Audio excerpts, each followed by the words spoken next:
CJP यानी cockroach जनता party का गठन हो चुका है। अगर आपने संविधान का आर्टिकल 19 पढ़ा होगा तो आप जानते होंगे कि राइट टू फॉर्म एसोसिएशन के बारे में बताया गया है। और तो ये जो कॉकरोच जनता पार्टी है वो right to form political parties का नया एग्जांपल है। हुआ यूं कि हमारे सुप्रीम कोर्ट के मुख्य न्यायाधीश सूर्यकांत ने एक स्टेटमेंट दिया। उन्होंने अपने स्टेटमेंट में कहा कि हमारे देश की जो यूथ है, यंगस्टर है, वो कॉकरोच के समान है।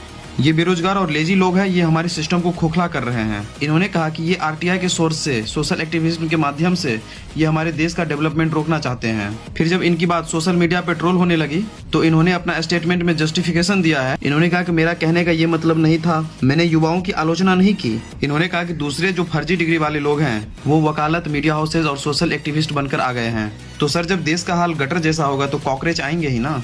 देश की जनता ने इस सरकार को इसलिए नहीं लाई थी कि ये बैठ के सिर्फ जुमलेबाजी करते। सर, जब देश की जनता आपको अच्छे दिन लाने के लिए लाया गया हो, देश को बेहतर बनाने के लिए लाया गया हो, लेकिन आप अगर बर्बाद करने पे ही लगे हो तो देश की जनता कॉकरोच तो बनेगी ही ना। तो इनके बातों का रिजल्ट ये हुआ कि नई पॉलिटिकल पार्टी बनी, सीजेपी।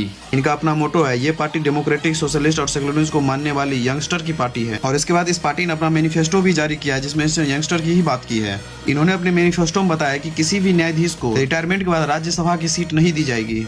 अगर किसी वोटर्स के नाम कटे तो chief election commission of India के ऊपर यूएपीए लगाया जाएगा। इन्होंने वुमेन रिजर्वेशन की बात की जिसने पार्लियामेंट में 33% से बढ़ाकर 50% किया जाएगा बिना किसी डिलिमिटेशन के।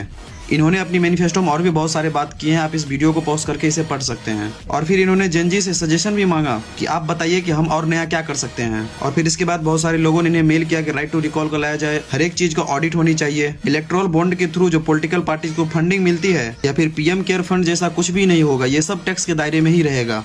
तो भाई ये जो कॉकरोच जनता पार्टी है ये तो सरकार के नाक में दम कर रखी है।